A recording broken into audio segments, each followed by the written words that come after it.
Isaías 44, como les decía, voy a leer el último verso del capítulo anterior. Dice: por tanto yo profané los príncipes del templo y puse por anatema a Jacob y por oprobio a Israel. Eso iba junto al anterior que decía: tu primer padre pecó y tus enseñadores prevaricaron contra mí, mostrando cómo a todos y aún desde este tiempo se nos enseñó falsedad desde que nacimos, no porque nuestros padres quisieran, sino porque a ellos mismos se les enseñó falsedad, y así para atrás. Entonces debemos entender que no se nace con la doctrina verdadera a menos de que sea hijo de los que están naciendo ahorita en la congregación Bendito de Yahweh, que tienen esa gran bendición, pero a través de toda la historia humana siempre ha sido la misma cuestión, y lo vemos en la escritura. Tu primer padre pecó y tus enseñadores prevaricaron contra mí. Obviamente desde Adán hasta el padre terrenal que tenemos y los enseñadores. Por tanto yo profané los príncipes del templo y puse anatema a Jacob y por oprobio a Israel. Entonces permitió que el pueblo pasara por sufrimiento, esclavitud y demás. Ahora empieza el capítulo 44 y dice: ahora pues, oye Jacob, siervo mío, y tú Israel, a quien yo escogí. Como lo he mencionado en otros capítulos, cuando menciona a Jacob representa a los muchos, el grupo de gente más grande que va a entrar al reino de Yahweh como el pueblo. Y cuando menciona a Israel se refiere a los pocos, el grupo de gente escogidos que van a entrar al reino como reyes y sacerdotes, sin tener que experimentar muerte. Y Jacob y Israel obviamente fueron una persona que nació y se le dio el nombre Jacob, y cuando creció y venció a todos los obstáculos que le presentó el enemigo a través de personas y de ángeles, se le dio el nombre Israel para elevarlo espiritualmente y representar esas dos partes en las que el pueblo se separaría, puesto que después de Salomón, Shlomo, se separó el pueblo en los del norte y los del sur, Israel y Yahudá, que es similar esa separación. Entonces, ahora pues Jacob, siervo mío, y tú Israel, a quien yo escogí. Ahí vemos la diferencia de siervo y escogido. Como Jacob era como siervo, como esclavo, pero cuando llegó a elevarse espiritualmente se convirtió en un escogido.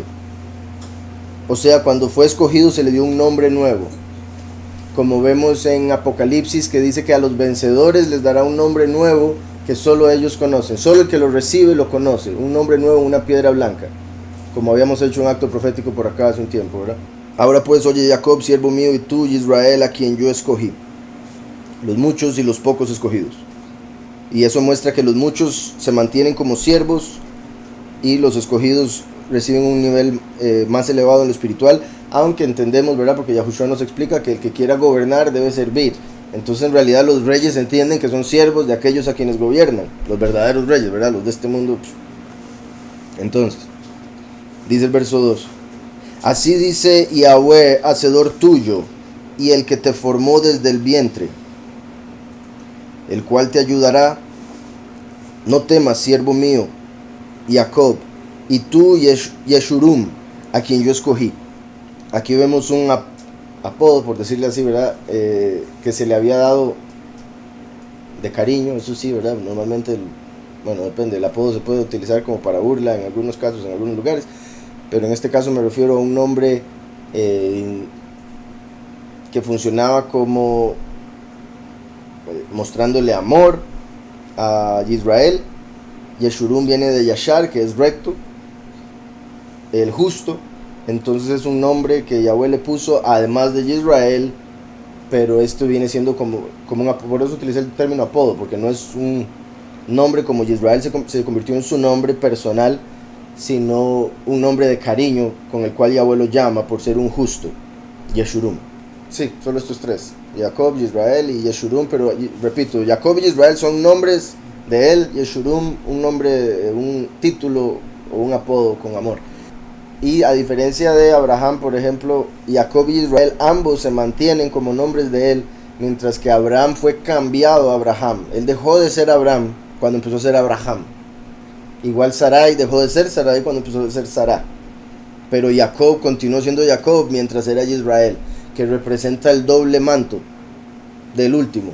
como vimos en Isaías 42, que con los escogidos habla con amor, con cariño, como ovejas, pero con los impíos con gritos de enojo, como guerrero.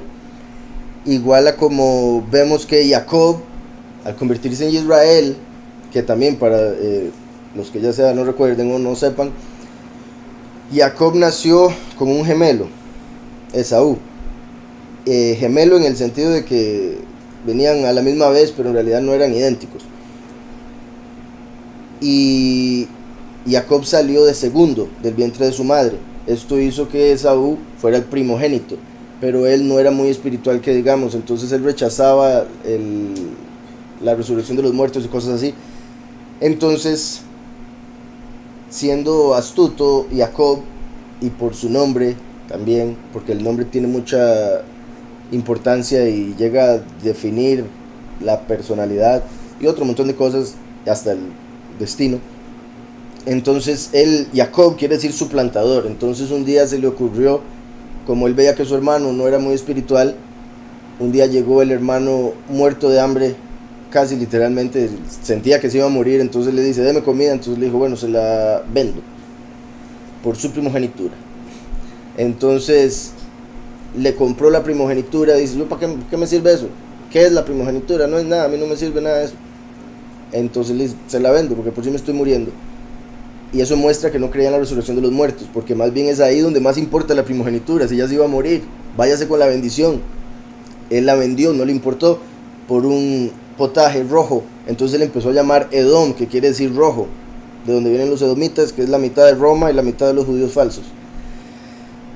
Entonces le compró la primogenitura, y después más adelante su madre, que sí era de la pareja de Yitzhak y Rivka o Rebeca, era la que veía espiritualmente correctamente. Entonces ve que Jacob es el de la bendición, mientras que Yitzhak se quedó ciego literalmente, para representar que no podía ver ya espiritualmente bien, y por eso escoge a Esaú.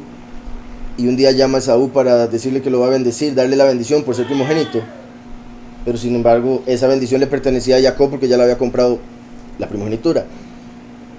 Rebeca, que curiosamente quiere decir tramposa, le dice a Jacob, venga, hagamos un toque, póngase esta ropa de Esaú, vaya y diga que usted es Esaú, y cualquier problema yo respondo. Entonces entra y toma la bendición vestido de Esaú, toma la bendición de Esaú. Por eso es que después, cuando se le da el nombre Israel, se mantiene como Jacob y Israel, porque tiene doble porción, como si fuera dos personas. Por eso es que se casa con Lea y se casa con Raquel, porque una de esas dos era para Esaú, pero al tomar la primogenitura y la bendición, tomó también la esposa que era para él. Lea tenía ojos tiernos porque había pasado llorando toda su vida, porque sabía que era para Esaú y Esaú era un impío. Entonces Yahweh le dio la bendición de casarse con un justo, con Jacob. Entonces Jacob y Israel, por eso dos esposas que representan los 144,000 y los muchos. Y en realidad fueron 4 esposas, eran Lea, Raquel, Bila y Silpa, pero Bila y Silpa eran concubinas, no eran del mismo nivel que Raquel y Lea. Entonces vienen representando a las naciones, se podría decir. Ajá, sí, por eso es que hay personas que lo pronuncian Yasharel, en vez de decir Israel, dicen Yasharel, que es Yashar, el justo o el recto del poderoso. Y de hecho eso tiene mucha conexión obviamente con el libro de Yashar, que se conoce como Haser también. El libro de Yashar se puede ver como el libro de los justos, o el libro de, bueno, los justos que salieron del justo, Israel, y por ende se conecta bastante con el último, el fin de los tiempos, más que todo en el sentido de que da tantos detalles el libro de Yashar del principio, y como nos dijo Yahushua, el fin está en el principio, entonces se pueden conectar muchas cosas de Yashar con el fin.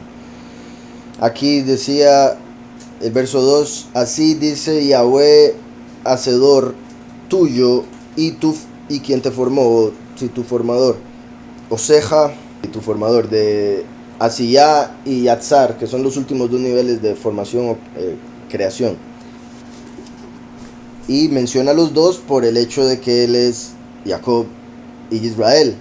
Primero lo hizo como Jacob en el vientre de su madre, y después lo formó a través de su vida con la experiencia para que se convirtiera en Israel.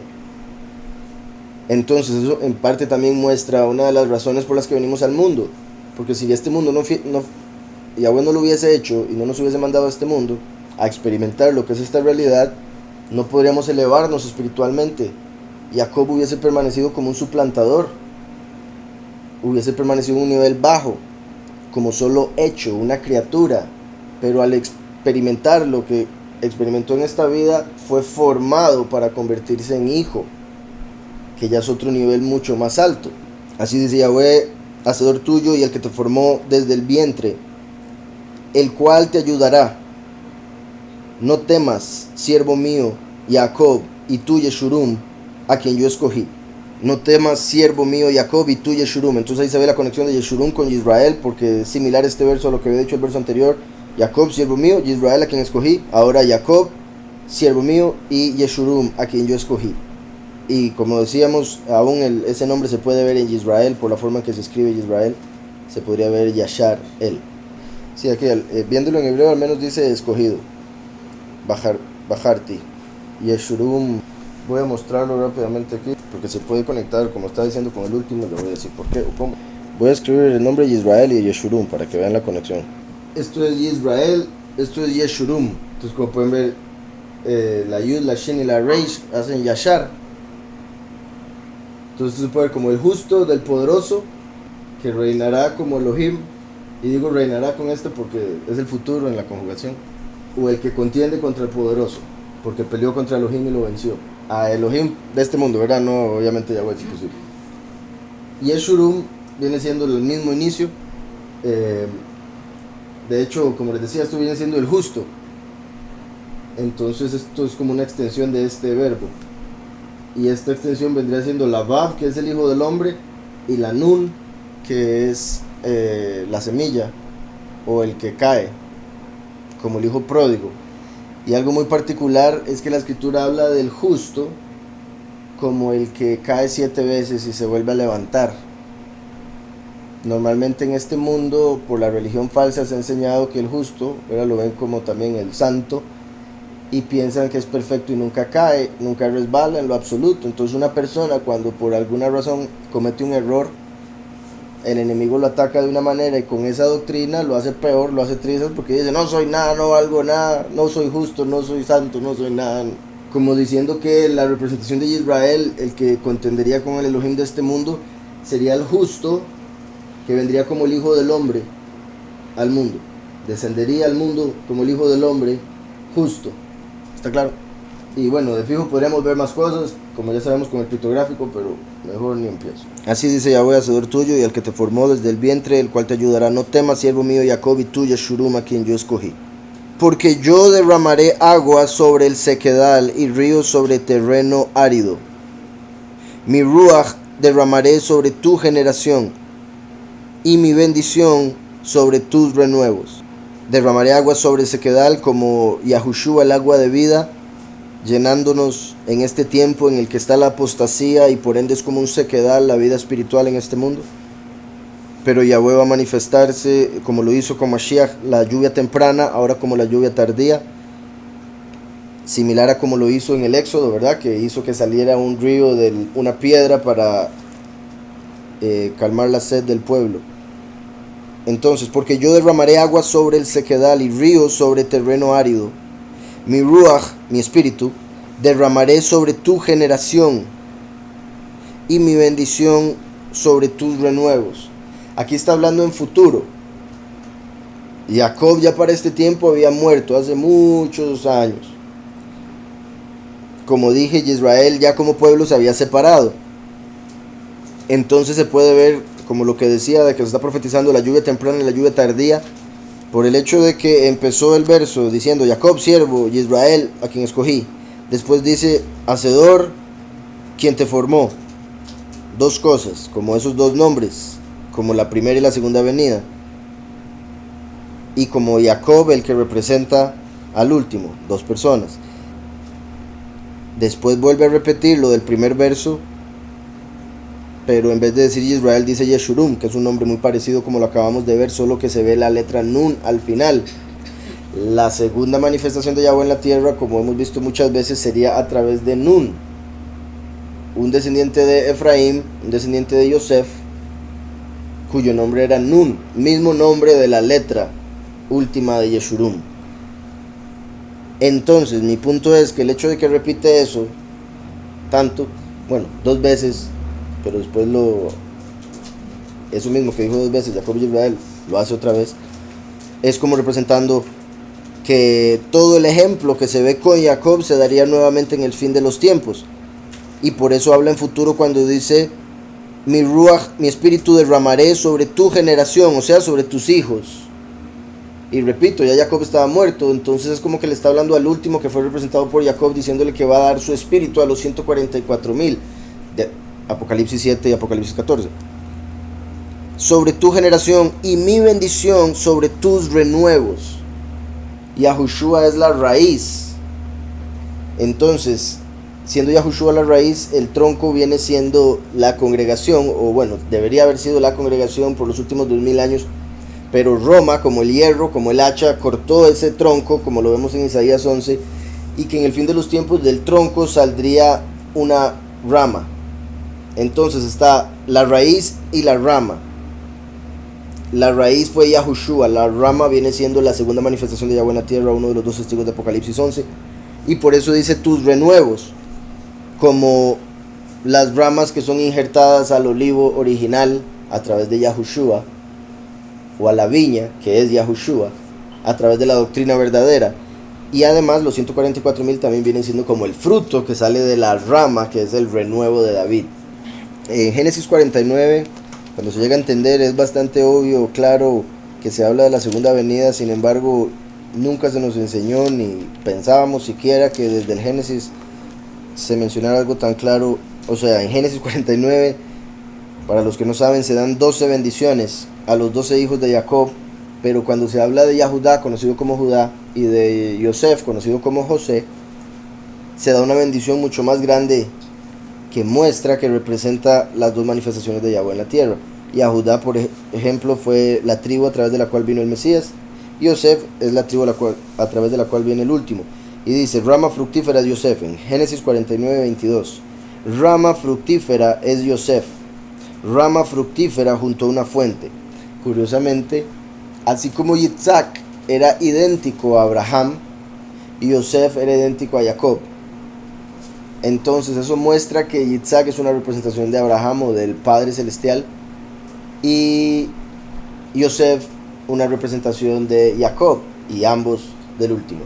Entonces dice, rama fructífera de Yosef, rama fructífera junto a una fuente, esa fuente de Yahushua. Sus vástagos se extienden sobre el muro, como sus hijos, que vienen siendo no solo los pocos que están dentro del muro de la Nueva Jerusalén, los reyes, sino también los muchos que se extienden sobre el muro, quedan fuera de. Le causaron amargura, le lanzaron flechas, lo aborrecieron los arqueros, porque lo van a odiar todos los pastores del mundo. Mas su arco se mantuvo poderoso, su prédica, su enseñanza se va a mantener firme hasta el final. Y los brazos de sus manos se fortalecieron por las manos del fuerte de Jacob, por el nombre del pastor, la roca de Israel. Por el nombre del pastor es que se fortalece el último, por la roca de Israel, que es Yahushua, la piedra angular. Porque yo derramaré agua sobre el sequedal y ríos sobre terreno árido. Mi ruach derramaré sobre tu generación y mi bendición sobre tus renuevos. Brotarán entre hierba como sauces junto a las riberas de las aguas. Este dirá, yo soy de Yahweh. El otro se llamará del nombre de Jacob. Y otro escribirá con su mano a Yahweh y se apellidará con el nombre de Israel. Y similar a lo que acabamos de ver, tus vástagos se extenderán sobre el muro. Curiosamente, ¿verdad? Empecé hablando de cómo en Apocalipsis dice que Yahweh le dará un nombre nuevo a los escogidos, a los vencedores. Les dará un nombre nuevo, una piedrecita blanca que solo lo conoce aquel que lo recibe. Aquí hace alusión al nombre nuevo que se le dio a Jacob, que es Israel, y hasta se le agrega uno, Yeshurun. Ahora empieza a hablar de los hijos, al decir tus renuevos, tu generación, tus renuevos, igual como vimos en Génesis 49, tus vástagos se extenderán sobre el muro. Después dice, este dirá yo soy de Yahweh, el otro se llamará del nombre de Jacob. Entonces, Yahweh va a dar nombres como Pepito, Juancito, ¿verdad? Nombres personales, y van a tener un apellido como conectado con el primero o el último. uno va a decir yo soy del primero, yo soy del último y toda esa cuestión, o yo soy el primero y último, apellido del medio. Entonces, uno se va a llamar de Jacob, eso quiere decir que va a tomar el nombre del último, perdón. Otro se va a llamar con el nombre de Yahweh, que como sabemos Yahushua dijo, yo vengo en nombre del Padre, porque en su nombre Yahushua está el nombre de Yahweh, las primeras 3 letras, que son una de las conjugaciones del verbo Hayá. Entonces, este dirá yo soy de Yahweh, el otro se llamará del nombre de Jacob, y otro escribirá con su mano a Yahweh y se apellidará con el nombre de Israel, como primero y último. Voy a ver esto en hebreo solo para asegurarme. Dice, este dirá para Yahweh soy yo, y este se llamará con el nombre Jacob. O se podría ver llamará en el nombre de Jacob. Esto es particular. ¿Verdad? Recuerden que en hebreo la letra bet, que cuando está al inicio de una palabra, se puede ver con o en. Entonces, en este caso, se podría decir, se llamará con el nombre de Jacob, o se podría decir en el nombre de Jacob. Como nosotros sabemos, desde que Yahushua vino, cuando oramos a Yahweh, lo invocamos a Yahweh y cerramos, la oración con en el nombre de Yahushua. Entonces le invocamos y a través de los méritos de Yahushua pedimos que cumpla nuestras oraciones.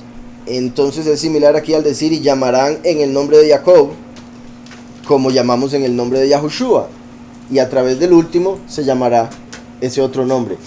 Y este después decía escribirá con su mano.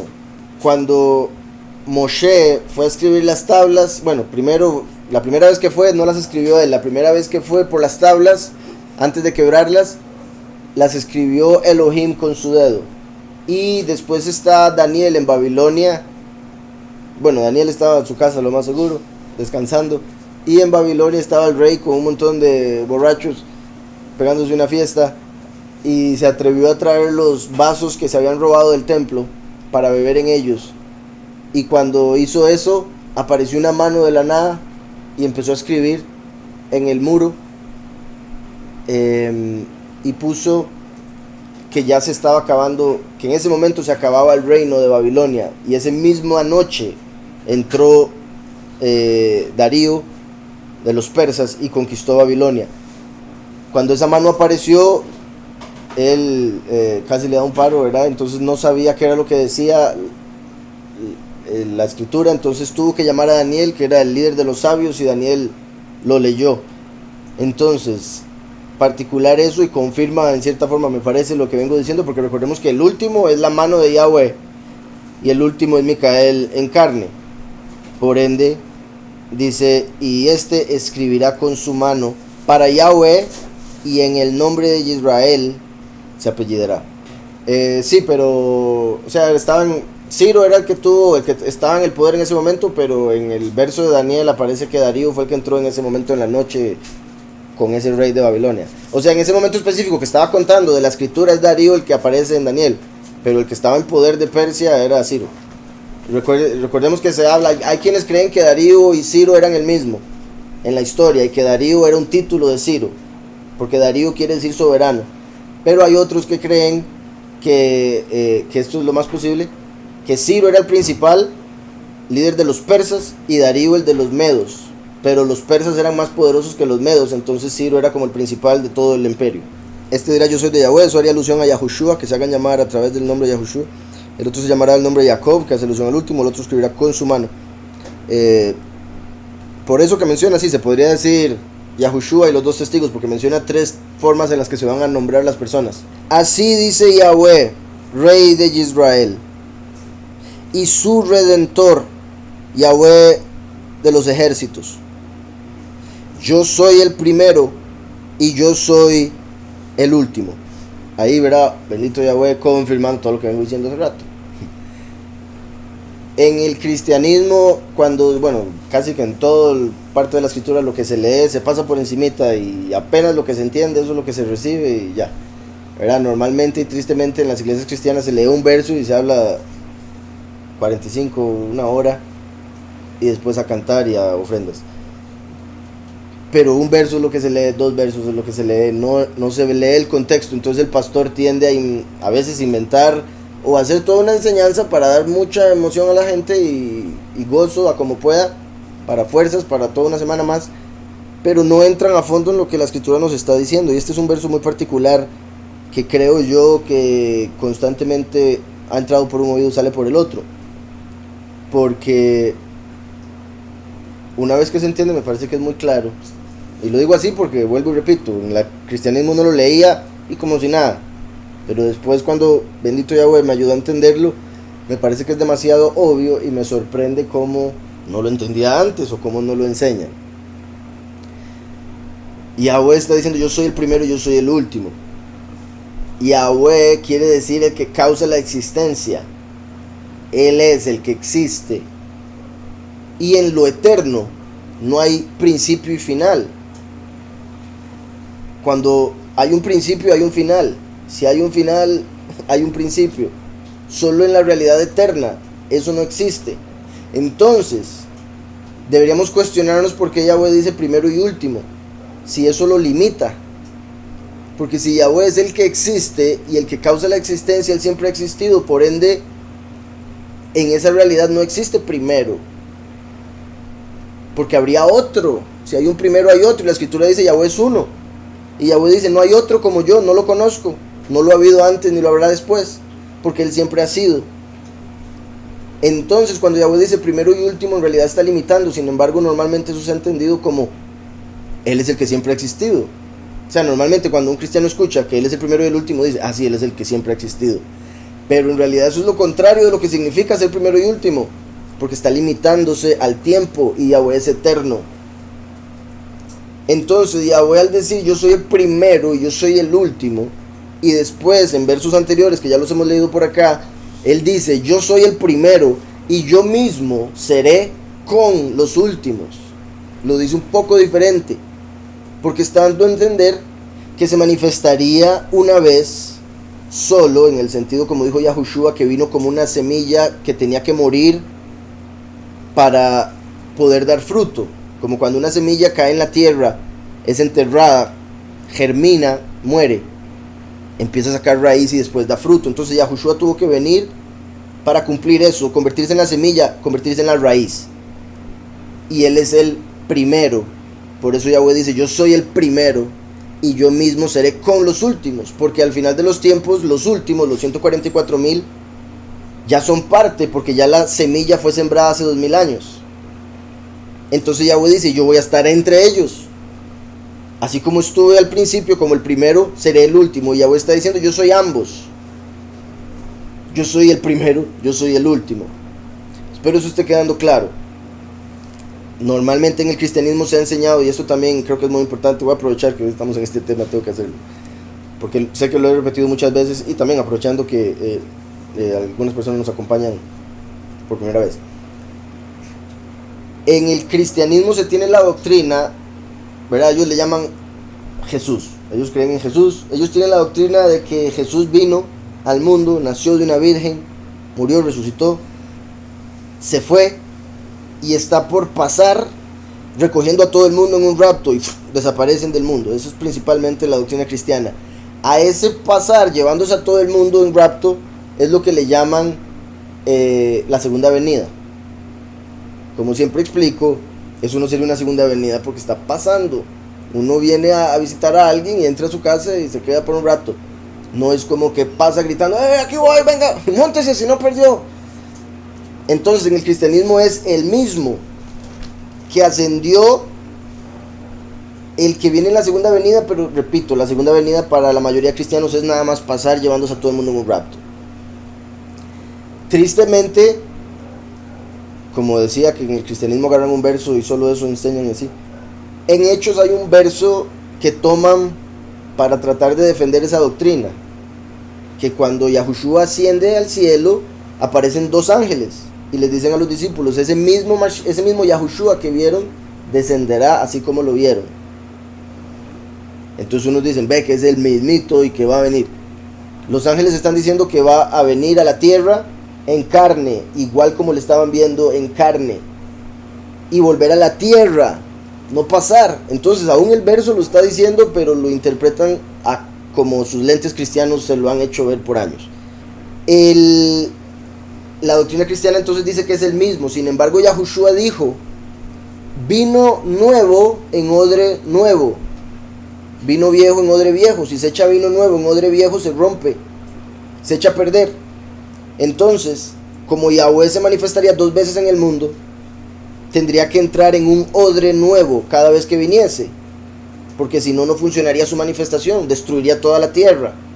Entonces, cuando vino hace 2000 años, como el vino viejo para nosotros, entró en un odre viejo, un cuerpo de hace 2000 años. El vino nuevo, la nueva revelación, viene en un cuerpo nuevo.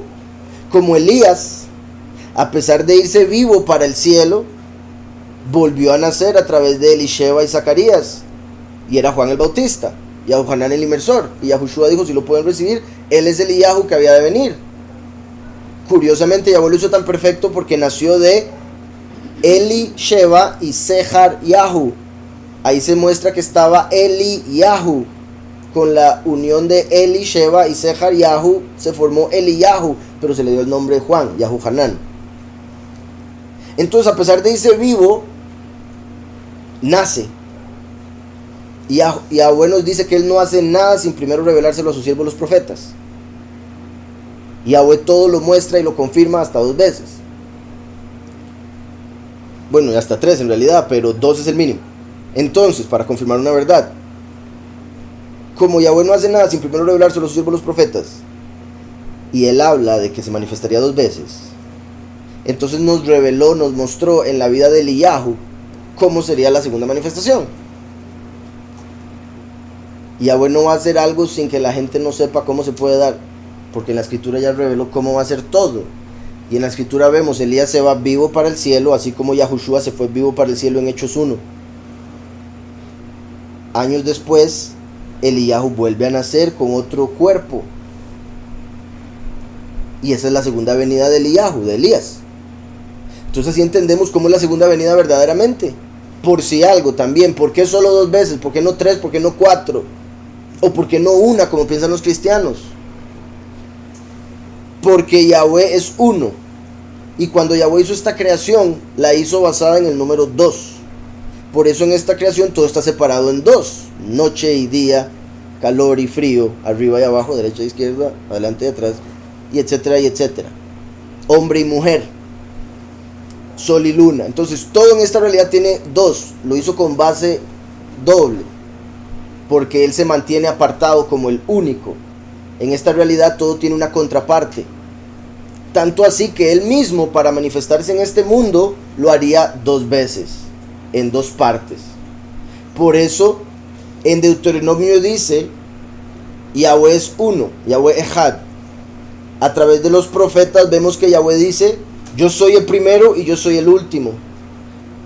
Y en Zacarías, que es uno de los últimos profetas antes de Yahushua, Zacarías 14:9 dice: en aquel día, fin de los tiempos ya, Yahweh será uno y su nombre uno. ¿Por qué dice que será? Porque mientras el tiempo esté funcionando, él se manifestaría 2 veces. Primero como sacerdote y después como rey. Primero y último. ¿Está claro? Entonces, los cristianos tienen que es el mismo que aparece 2 veces. Los judíos entienden por Génesis 49 y otras partes que hay 2 Mesías. Ellos llaman 2 Mesías: un Mesías hijo de David y un Mesías hijo de Yosef. Entonces ellos sí creen que hay 2, pero ellos creen que los 2 se manifiestan al mismo tiempo, en vez de en 2000 años en medio. Entonces los cristianos entienden que primero vendría y después 2000 años vendría otra vez, pero creen que es exactamente el mismo cuerpo. Por eso cuando el Cordero abre el sello y se manifiesta en la tierra el caballo blanco, los cristianos dicen: ese es el anticristo, porque ven al Cordero en el cielo y no pueden entender la segunda manifestación de Yahweh en la tierra. Entonces los judíos, en vez de entienden lo de los 2 Mesías, pero no entienden que se manifestaría uno y después otro. Ellos lo ven, o sea, 2000 años después, ellos lo ven como que viene Mashiach ben Yosef, hijo de Yosef, lo matan en guerra y después baja el Mesías Ben David para salvarlo, para resucitarlo. Entonces ellos ven eso como en cuestión de días, la venida del primero y el último. Entonces los judíos tienen algo que es correcto porque lo vemos en la escritura, que habrían dos manifestaciones de Yahweh a través de la tribu de Yahudá y de la tribu de Yosef. Eso es correcto. Pero la otra parte es incorrecta. Los cristianos tienen una parte correcta, que habrían 2000 años en medio de la primera y la segunda venida. Pero la otra parte, de que es exactamente el mismo cuerpo en el que se manifiesta, incorrecta, porque Yahweh está diciendo: yo soy el primero, yo soy el último. Si fueran el mismo cuerpo, no es necesario decir: acuérdese, yo soy ambos, yo soy el primero y yo soy el último. Si fuera exactamente el mismo, no es necesario decir: yo soy el otro, porque diría: yo soy el mismo. Recuerden, ¿verdad?, que la primera venida de Yahushua, a venir como sacerdote, a venir a morir por nuestros pecados, murió en la fiesta de Pesaj, de Levítico 23, que se cumplió por primera vez en el Éxodo, cuando Yahweh le dijo al pueblo: maten un cordero y pongan su sangre en la puerta, para que el espíritu de muerte no pueda entrar a destruir a los primogénitos. Entonces Yahushua vino y murió en ese mismo día, exactamente como el cordero, para que nosotros nos cubramos con su sangre, espiritualmente hablando, y el enemigo no nos pueda destruir. Después de eso hubo 40 años dando vueltas en el desierto y se entró a la tierra prometida. Curiosamente, desde la primera venida de Yahushua como el Cordero hasta el fin de los tiempos hay 40 jubileos. 40 por 50, 2000. Cada jubileo se da en el año 50. Entonces, 2000 años es lo que ha pasado. 40 jubileos, porque Yahushua vino como el Cordero y ahora el último viene como Rey. A través de Yahushua se convierte en el león de Yahudá. Entonces antes vino con misericordia, ahora viene con justicia. Antes vino a dar el perdón, ahora viene a dar el castigo y la recompensa también a los escogidos. Entonces la gente no va a comprender porque los cristianos están esperando al Cordero, pero viene un león y no les va a gustar, como ¿verdad?, el susto que se pegaría uno encontrarse con un león esperando ver un corderito. Así dice Yahweh, Rey de Israel y su Redentor, Yahweh de los ejércitos. Vean cómo ahí menciona Rey, porque el último viene como Rey. Y su Redentor, Yahweh de los ejércitos. Yo soy el primero y yo soy el postrero. Y fuera de mí no hay Elohim. Dice aquí: y fuera de mí, Ein Elohim, no hay Elohim. Umi baladi Ein Elohim. Y aparte de mí no hay Elohim. Esto es algo que en el judaísmo de hecho lo dicen bastante, es como una de esas cosas que repiten,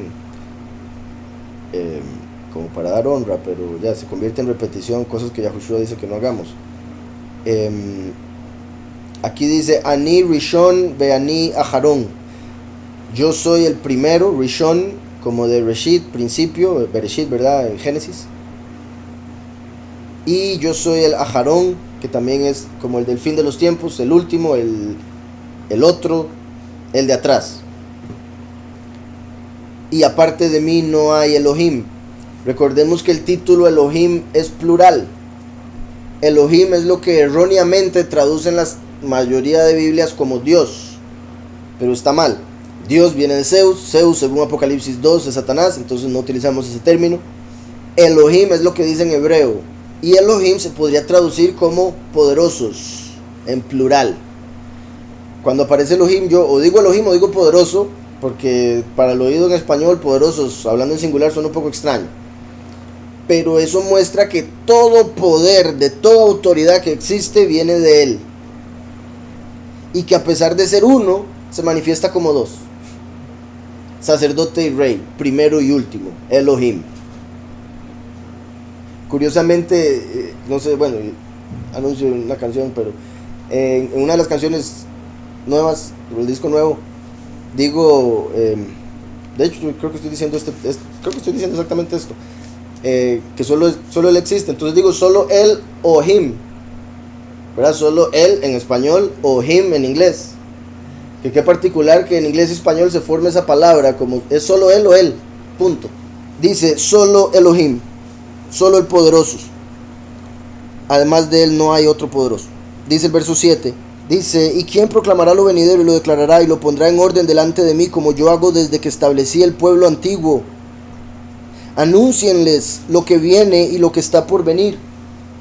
Esto Yahweh lo ha estado diciendo bastante en estos capítulos. Recuerden que por un lado es un reto a los dioses falsos, a los dioses.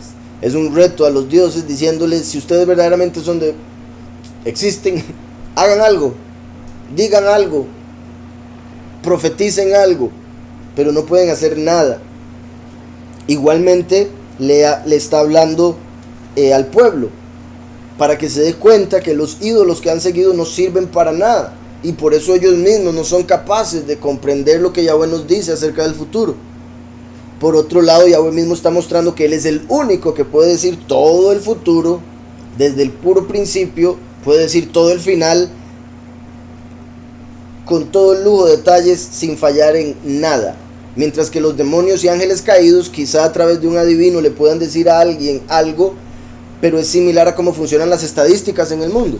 Que uno con estadísticas puede más o menos darse una idea de cómo va a salir un juego de fútbol, por ejemplo. Se supone, aunque todo está arreglado, ¿verdad? Pero con estadísticas se supone que son para eso. Entonces los demonios pueden sacar estadísticas de cómo va funcionando su vida, cómo usted está actuando, y decirle, bueno, a usted le va a pasar esto y esto y esto. Y es simplemente lógica. Solo que ellos tienen capacidad de ver un poco más adelante que uno. Y por eso la persona se engaña y dice, uy, me adivinaron tal cosa. La pegó ahí. Entonces vuelve a la bruja para que le diga lo que sigue. Y se va amarrando más y más. Dice, ¿y quién proclamará lo venidero, lo declarará y lo pondrá en orden delante de mí, como yo hago desde que establecí el pueblo antiguo? ¿Quién que les anuncie lo que viene, lo que está por venir? En hebreo eso inicia diciendo, ¿y quién? Umi, ¿verdad? Que recuerden que eso hace alusión a Yahushua, al quién. Yahushua es el único que nos revela, siendo Yahushua la palabra de Yahweh. Solo Yahushua a través de su espíritu nos puede dar revelación de lo que Yahweh nos está diciendo en la escritura. Como les digo, es un reto, porque los dioses no pueden hacer eso. Entonces, como si les dijera, díganles lo que les va a pasar en el Apocalipsis, pero ningún ídolo puede hacerlo. De hecho, es curioso que en las religiones le tienen miedo al Apocalipsis. Uno le dice a una persona, lea el Apocalipsis, y no, me da miedo. Y a un pastor, no, es que es muy difícil de entender. Y es porque también le da miedo. Entonces, es porque no entienden. Y verdad, el no conocer causa miedo, como la oscuridad. Entonces, al ellos estar en oscuridad espiritual, le tienen miedo al libro. Por eso Yahweh aquí está diciendo, como retando, que sería como decir también, explíqueme el Apocalipsis. Que sería muy interesante si se les hizo un examen a los pastores del Apocalipsis. 99%, sino más. 99.9. Tristemente fallaría el examen. Y ni siquiera, o sea, ¿cómo ponerlo? Porque tampoco, no sé cómo ponerlo, pero no necesariamente que tengan que revelar absolutamente todo detalle del Apocalipsis, pero por lo menos que se lo sepan, que se sepan los eventos. ¿Qué es lo que dice? Quizá no sepan lo que representa el dragón, que debería un pastor, pero por lo menos diga, el dragón cae en Apocalipsis 12. Pero es que ni esas cosas. Porque, por ejemplo, con eso que acabo de decir, para la mayoría de cristianos, Satanás ya cayó hace tiempo. Entonces en Apocalipsis 12 solo está contando algo que ya pasó. Entonces, ¿por qué aparece en Apocalipsis? Si Apocalipsis es lo que falta por pasar. ¿Y quién proclamará lo venidero, lo declarará y lo pondrá en orden delante de mí, como hago yo desde que establecí el pueblo antiguo? Anúncienles lo que viene y lo que está por venir. No temáis ni os amedrentéis. Vean lo que dice Yahweh inmediatamente después de eso. Si uno sabe lo que va a pasar, ¿por qué tiene miedo? Pero si no sabe, entonces debería tener miedo. Por eso Apocalipsis es el único libro de toda la escritura con una bendición para el que lo lee. De toda la escritura, Apocalipsis es el único libro con bendición para el que lo lee y entiende lo que ahí dice. ¿Por qué? Porque tiene la bendición de saber qué es lo que va a pasar. Y si sabe, se puede preparar. Y si se prepara, no debería temer. No temáis ni os amedrentéis. ¿No te lo hice oír desde la antigüedad y te lo dije?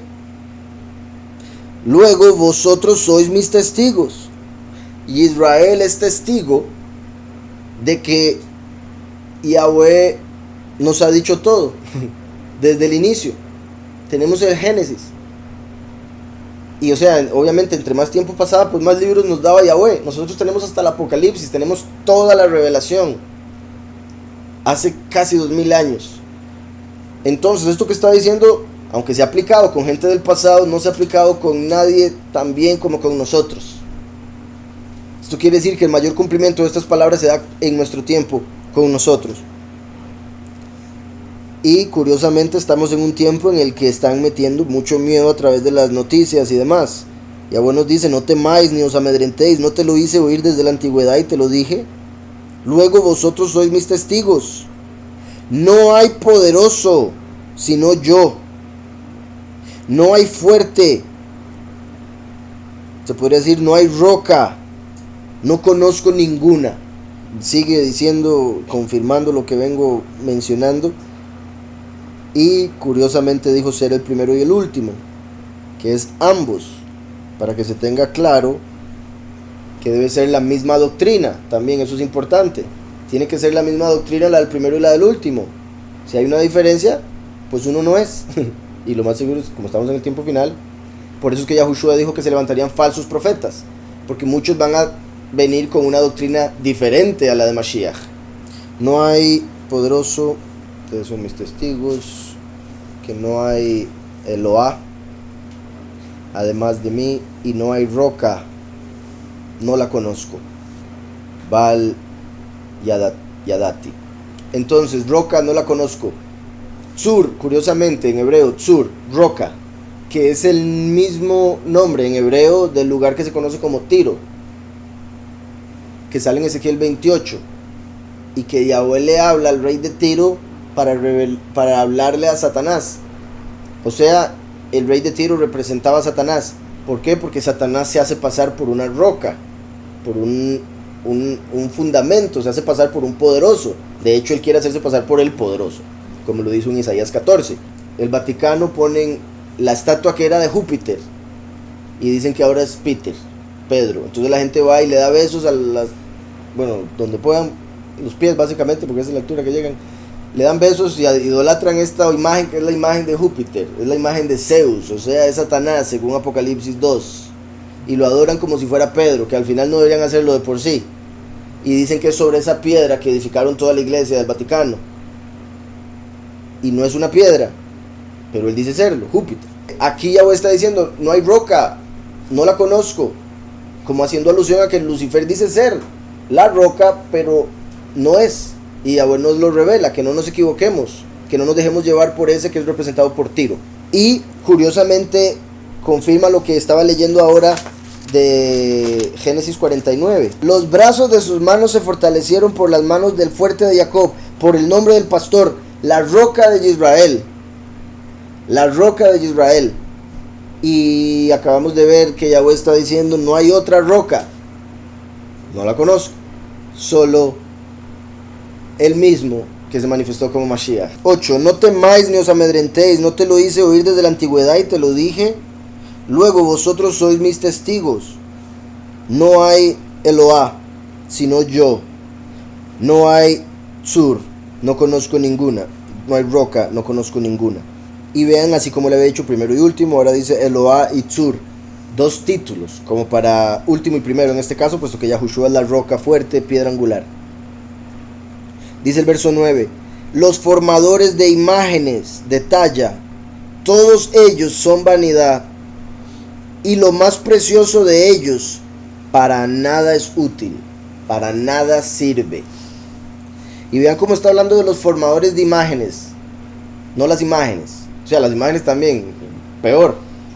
Pero el punto es que la gente normalmente piensa que el problema es la imagen y no entienden que es un hombre el que la hizo y otro hombre el que enseñó que hay que hincarse ante ella. El problema son los hombres que le han enseñado a un montón de gente que las imágenes sirven para algo. Por eso dice, los formadores de imágenes de talla, todos ellos son vanidad. Ahora Yahweh dijo, yo soy el único que existe, etc. Y dijo, Jacob, yo te formé. ¿Qué quiere decir eso? La humanidad se ha hecho ellos mismos sus propios ídolos, a imagen y semejanza de ellos, siendo nosotros hechos imagen y semejanza del verdadero Elohim. Por eso Yahweh forma a Jacob según su semejanza, para que las naciones tengan que honrar a aquel que él formó. Ellos forman imágenes para honrarlas, pero Yahweh forma un hombre para que todas las naciones lo honren. ¿Sí me explico? Y pone su espíritu en él, para que si van a honrar a Yahweh lo hagan a través de un hombre, Mashiach. Porque querían honrar imágenes, y al honrar imágenes estaban honrando demonios, espíritus malignos, animales. Y cuando una persona adora un animal, se hace como el animal. Cuando adora una piedra, se hace como la piedra. Tiene oídos y no oye, tiene boca y no puede hablar, lo que habla es vacío, es vanidad, de nada sirve, es una ilusión. Entonces, por eso la escritura dice a cada rato: el que tiene oídos para oír, que oiga; el que tiene ojos para ver, que vea. Porque los que adoran ídolos se vuelven como los ídolos. Por más que tengan ojos, no pueden ver la manifestación de Yahweh, no pueden ver que se está dando el fin. Ellos dicen: no, esto va a durar 100 años, no, esto y lo otro, porque no pueden ver. Uno les enseña toda una explicación súper profunda de la escritura y o no les interesa. ¿Para qué sirve eso? Porque lo que quieren es saber cómo hacer plata, quieren saber cómo nada más sentirse felices automáticamente, cómo conseguirse un novio, cómo conseguirse un carro, etc. Eso es lo que les interesa principalmente. Y la escritura nos dice que hay que buscar el reino de Yahweh y su justicia, y todas estas cosas os serán añadidas. Pero la gente dice: no, añádame y después yo lo busco. Y quizá, si me añade, si me da lo que busco, lo busco. Si me da lo que quiero, y al final entonces solo por ellos mismos. Y por eso terminan con un falso Elohim, que les dice lo que quieren oír, o no les dice nada, porque no quieren que Yahweh les hable. Porque les diría: cambie, mejore, ¿por qué hace eso? Etcétera. Andan en pecado, en la noche piden perdón y al otro día se levantan para pecar otra vez y después piden perdón. Hay un montón de gente que dice: no, yo me arrepiento cuando me vaya a morir. Antes de morirme me arrepiento y ya me perdonaron, entonces voy a vivir la vida como quiero. Y como siempre digo, ¿y quién le dice a esa persona que va a agonizar? ¿Quién le dice a esa persona que va a tener tiempo? ¿Y quién le dice que eso es verdadero arrepentimiento? Si a quién le dice que puede engañar al Todopoderoso, qué triste. Y eso muestra que la persona está completamente engañada, porque ve al Todopoderoso como una piedra, que no puede pensar, que no puede ver todo lo que usted ha hecho. Los formadores de imágenes de talla, todos son vanidad, todos ellos son vanidad, y lo más precioso de ellos para nada es útil. Para nada es útil. Lo mejor que tengan, su mejor talento, no sirve para nada. Porque aun si son muy capaces de hacer una estatua que se parezca mucho a un ser humano, eso es abominación, porque la están usando para que la gente caiga en pecado, y por ende ellos están haciendo pecado, iniquidad, al poner a gente, o sea, piedras de tropiezo se están convirtiendo.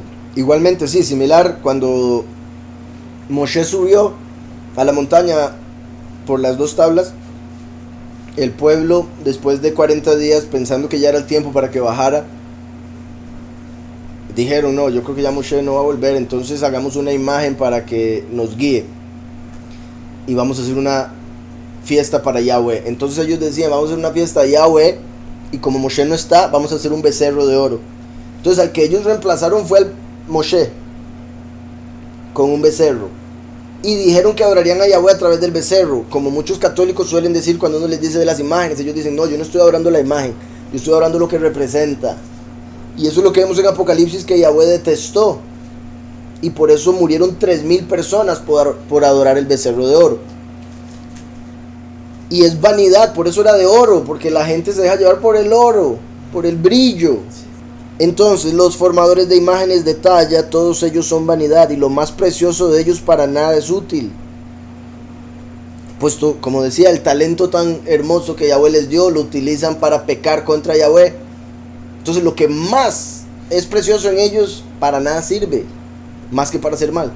El Oscar, ¿verdad? Esa estatua de, bueno, no sé si será de oro, pero dorada, que todos los actores la ven como el ídolo, que lo necesitan, y en parte porque una vez que un actor tiene un Oscar, pues ya empieza a ganar como el doble en todas las películas.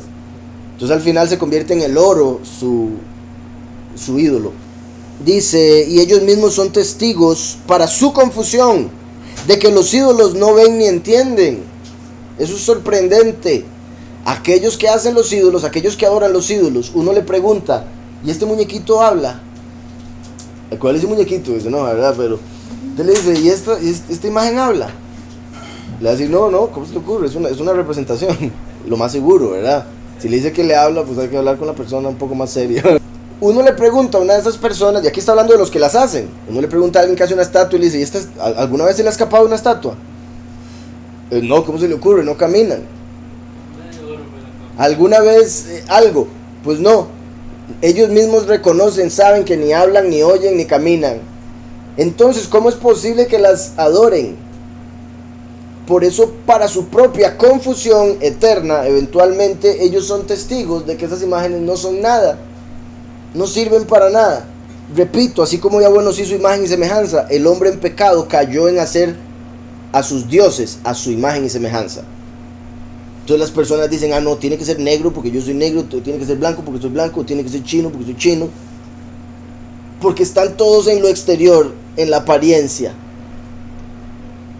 Entonces otros tienen que ser, bueno, hasta animales adoran, ¿verdad? No, el elefante me gusta más, entonces agarran a Ganesh, otros al mono, otros al... Bueno, hay de todo, ¿verdad? Adoran de todo en este mundo, hasta ratas, de todo, ¿verdad? Había un tipo de ídolo que se llaman los terafim, que eran la persona que quería hacer un ídolo de esto, pero es que por eso no está hablando de esos, porque estos los hace de piedra o de madera, de oro, de plata. El terafim había que matar a un hombre o tener un cadáver, entonces se le cortaba la cabeza y se le hacía una preparación que se cree que era similar a la de las cabezas encogidas. Antes las vendían por todos lados cuando era chiquitillo. Ahora todas eran falsas, me imagino, pero eran haciendo alusión a los lugares donde le cortan la cabeza a una persona y le hacen una preparación y se encoge la cabeza. Y esas cabezas les metían una placa de metal debajo de la lengua y hacían un ritual por esa cabeza, y un demonio empezaba a utilizar esa cabeza. Entonces la persona que adoraba al demonio, cuyo nombre estaba dentro de la boca de la cabeza, la persona iba, invocaba al demonio y el demonio le hablaba por la cabeza de la persona. Entonces utilizaba el cuerpo humano para poder comunicarse. Al final estaba utilizando una creación de Yahweh. Entonces no es lo mismo a estas imágenes, ¿está claro? A Moshe se le dio la señal de convertir la vara en serpiente para que creyeran que él venía de Yahweh. Pero después en el desierto el pueblo empezó a pecar. Entonces Yahweh mandó serpientes para que los picaran. Y Moshe le dijo, ¿qué hago? Y Yahweh le dijo, haga una serpiente y póngala en un asta. Cuando ellos vean la serpiente, van a ser sanados. En Segunda de Reyes 18 aparece que Ezequías, el rey Ezequías, cuando llegó al poder, destruyó esa serpiente porque la gente hasta ese día la idolatraba por no entender la imagen. Por eso Yahushua dijo, así como Moshe levantó una serpiente en el desierto, el Hijo del Hombre debe ser levantado en un madero, para que nosotros, al poner nuestra fe en él, no en un ídolo, nuestra fe en el sacrificio de Mashiach, seamos perdonados y limpios del veneno de la serpiente, que es el pecado. En hebreo, Nahash es serpiente y tiene valor numérico 358. Mashiach, Mesías, ungido, tiene valor numérico 358. En hebreo las letras tienen valores numéricos, entonces uno puede sumar una palabra y tiene un número. Por eso el nombre del falso Mesías es 666. Porque sus letras se suman y dan 666. Nahash es serpiente. Mashiach, ungido. 358. Cuando Mashiach murió, mató la serpiente. Porque 358 menos 358, 0. Entonces, por eso a Moshe se le dio la señal de hacer una serpiente y ponerle un asta, para representar que Mashiach, muriendo en el madero, mataría el veneno de Satanás que nos puso a través del pecado. Ese era el punto. Pero repito, en Segunda de Reyes aparece que Ezequías destruyó esa imagen por orden de Yahweh. Yahweh estaba de acuerdo, obviamente, porque la gente estaba idolatrándola, y le llamó Nehushtan, que quiere decir cosa de bronce, porque hasta ese día, desde el desierto hasta el día de Ezequías, estaban adorando eso como si fuera poderosa.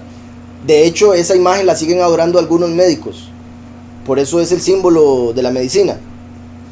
Algunos médicos adoran ese espíritu Nehushtan, y hay quienes dicen que ese espíritu les da la capacidad de hacer operaciones sin anestesia. O sea, que los ayuda a hacer operaciones sin necesidad de estar viendo ni nada. según algunas cosas que he leído. Y por si algo también, algunos católicos lo que utilizan como argumento es el arca del pacto, porque Yahweh mandó hacer en el arca del pacto 2 querubín. Entonces hay quienes dicen, ve, él mandó hacer imágenes, pero Yahweh lo que mandó hacer fue un trono, y los querubín funcionaban como el respaldar y los brazos. El sacerdote no tenía, ni nadie del pueblo tenía que ir a inclinarse ante los querubín, no.